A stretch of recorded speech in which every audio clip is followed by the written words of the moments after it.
Buddha understood the power that language has to shape our minds and our perceptions, to determine the quality of our relationships, and also, last but not least, to create kamma, or karma in Sanskrit. So speech is one of the three doors of action, one of the ways in which we create the patterns in our mind that determine the likelihood of our future actions and also the results of our actions. So for all of these reasons, speech is an essential factor in our practice. So what is the essence of right speech as we start to look at this and say, what is this actually about? So we'll get into some of the details and the actual guidelines that the Buddha offers, but just to keep it really simple, there are two ways that we can understand right speech. So one, what is the point of the Noble Eightfold Path? Well, the whole point of the path is awakening, enlightenment, and every factor in the path is designed to further our progress towards understanding the nature of the human mind and the nature of life. So right speech, speech that's a noble factor, that's a path factor, is speech that leads to awakening. It's using this capacity to listen, to speak, to communicate in the service of awakening. And so just this is a fascinating contemplation to step back and consider how often are we using our words and our speech and our conversations in the service of enlightenment, in the service of our spiritual practice. So this is one way just to begin to contemplate right speech. And one of the things that I hope you will take away from this series is the possibility that we can make communication not an extra, but actually an integral part of our spiritual practice. That communication itself can be a vehicle for contemplative practice and transformation. So this is one way on a broad level to understand right speech. Another, in one of the early texts, let's see if I can find the actual quote here. So in the Anguttara Nikaya, in the chapter of the Fours, the Book of Fours, the Buddha talks about what should you say? How do we know what to say and what not to say? And the Buddha is very clear. He says, everything that you see, hear, think about, and understand isn't necessarily to be spoken of. So how do we determine what to say and what not to say? And he gives a very clear guideline for this. He says, consider, will saying this increase the healthy, skillful factors in my own mind and in the minds of others around me? If so, great, say it. Or will it increase the unhealthy, unskillful factors in my own heart and mind and in the hearts and minds of those around me? If not, don't go there. So here we have as a criteria for right speech the effect it has on our own heart, mind, and on the hearts and minds of others. Is it increasing wholesome factors and decreasing unwholesome factors, or vice versa? So this is at the broadest level, what we can begin to contemplate and explore with our communication. So, the Noble Eightfold Path, what is right speech? So right speech is traditionally defined as abstaining from 4 particular kinds of uses of communication. And so these are false speech, harsh speech, divisive speech, and idle speech. So basically the Buddha says if you want to use communication in the service of your own freedom and awakening, don't lie. Don't use words to misrepresent the truth.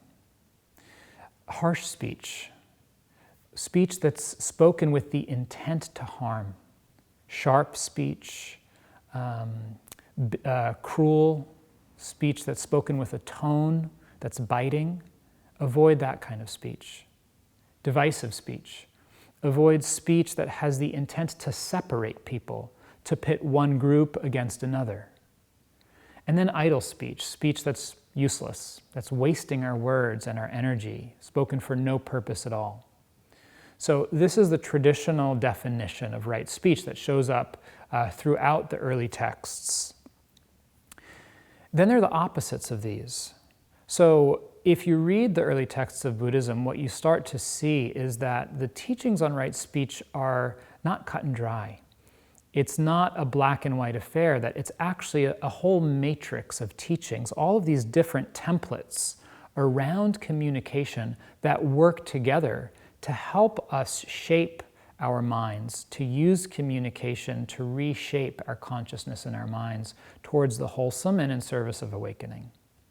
So we can also look at another template in the early texts. This is also from the Anguttara Nikaya, from the chapter of the Fives, the Book of Fives, where the Buddha says, what's a well-spoken statement? How do we know that we're using our words in a way that's faultless, blameless, that is praised and celebrated by the wise?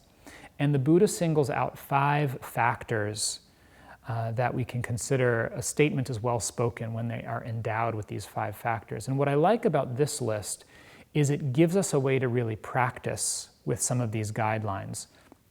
So abstaining from false, harsh, divisive, and idle speech is one way to practice, and that's useful.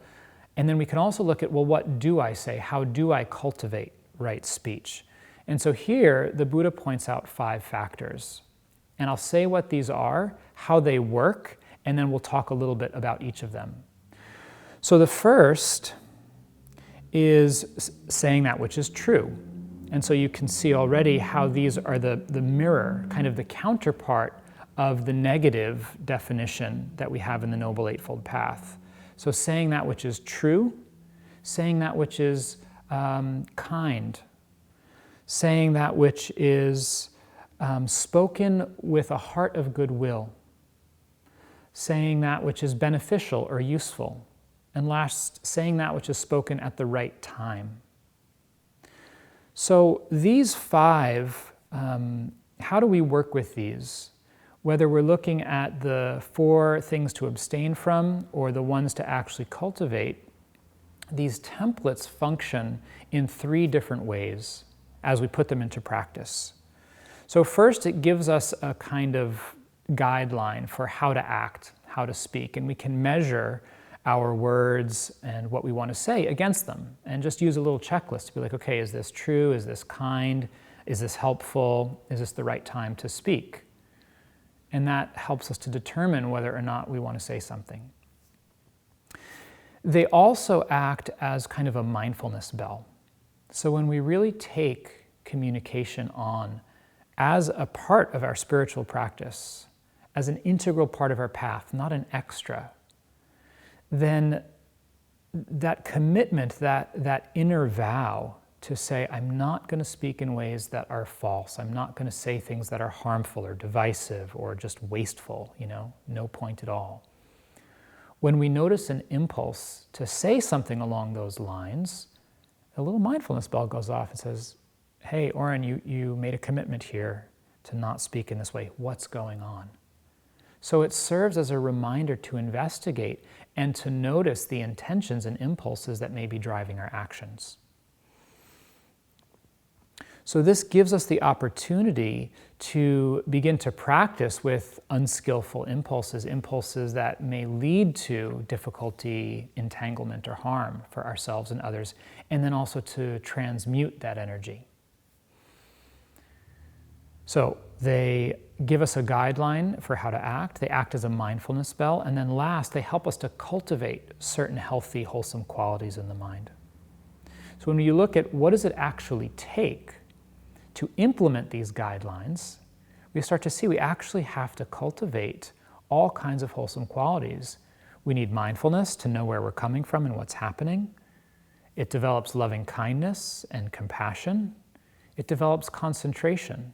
We need to have enough stability of awareness in our mind to stay connected to what we're saying and what's happening in the moment of a conversation. So the whole process of working with the guidelines and paying attention to our speech allows us to begin to understand the functioning of our minds, the habits and the perceptions that we carry, and ultimately to start to understand the roots of suffering and the roots of freedom in our own mind. And in this way, working with these guidelines, investigating, where is this coming from? What's the result going to be? Why am I wanting to say this? Really becomes a practice of examining the Four Noble Truths in our direct experience in relationships. So this is why I love working with right speech, is it's so accessible, because most of us are communicating all day long, whether it's with other people or on social media, or just the narrative that's happening in our own mind. And that's a really important part, a really important point of right speech, is that it's not just about what we say with others. It's also about how we speak to ourselves, that inner dialogue that's happening, and can we apply these guidelines and principles to our own speech?